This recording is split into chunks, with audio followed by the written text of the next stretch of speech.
Hello everyone. In this video, we're going to talk about how to prepare for CAT VARC in the next 1 year. Now, when we talk about VARC, I would like to start off by saying that it is definitely a marathon, it's not a sprint. At the same time, it's a section that does not take too much of your time, but it does need time every day. So this is going to be the theme of this particular video. Prepare every day, but you don't have to sit and study for 5 hours. So that's the good part. So how can you prepare for CAT VARC in the best possible way? Step 1, work on your foundations. Now, when I say foundations, in VARC, usually there aren't too many concepts that you have to learn. But there are definitely some areas that are weak for us because we probably did not pay too much attention in school. So for all such students out there, we have something called remedials.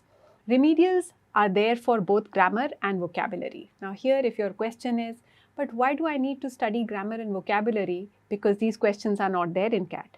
The answer is that regardless of whether they are tested directly or not, they will help you answer questions correctly.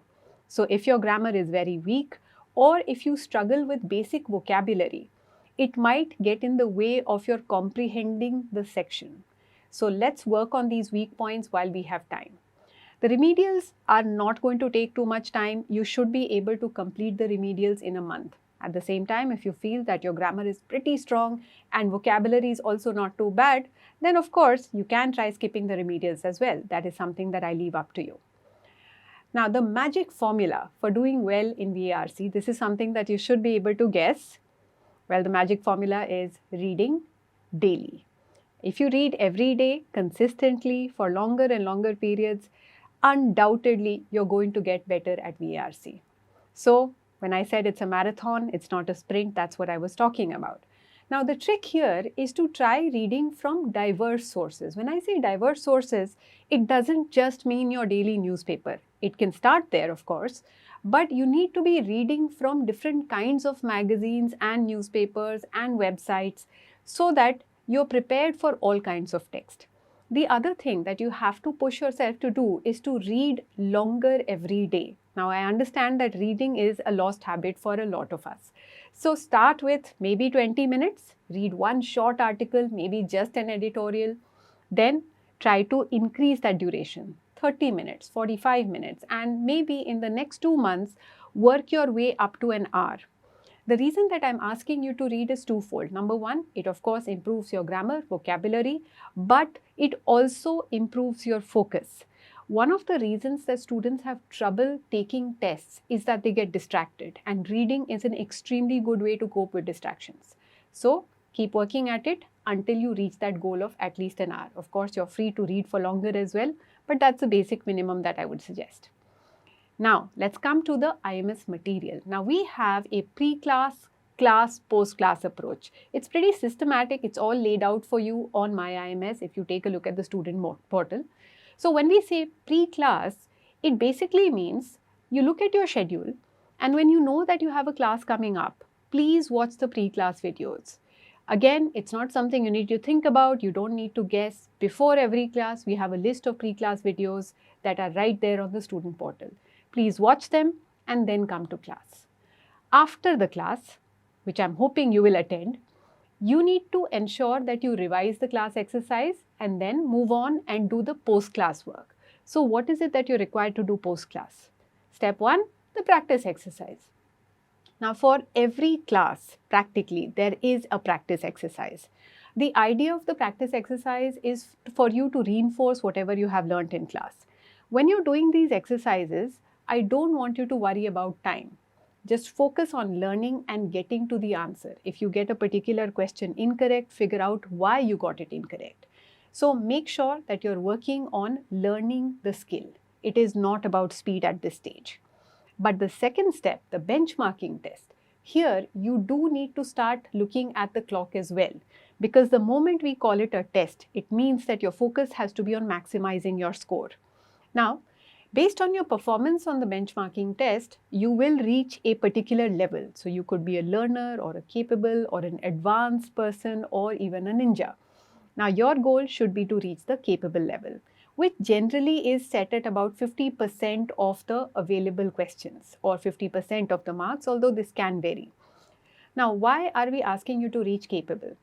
If you reach this level, it means that you have more or less understood what to do in that kind of a question or that particular skill. But if you're not really reaching that level, it means you might want to go back, go through the pre-class videos or the class exercise one more time, or maybe get in touch with your mentors to ask a few doubts that you may have. So once you're done with the entire exercise all the way till benchmarking test, I would say chapter is done, let me move on. Now, the most important area in the VARC section is, of course, reading comprehension, which is why we focus on reading comprehension in a big way. We will start by focusing on RC, building RC skills, and then we will move on to other things.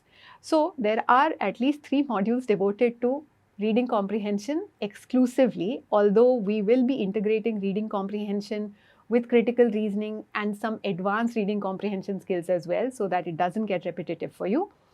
The level of difficulty is going to increase as we progress through the modules, so that by the time that you are done with module 4, you're going to be more than CAT ready. And trust me, if you can handle module 4, you can handle everything. Now, in order for you to deal with this level of difficulty that you're going to face in the future, please start working on RC from day 1.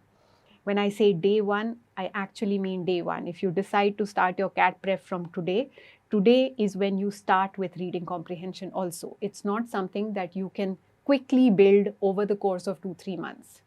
So step 1, read every day. As I said, start with 20 minutes, build it up to an hour.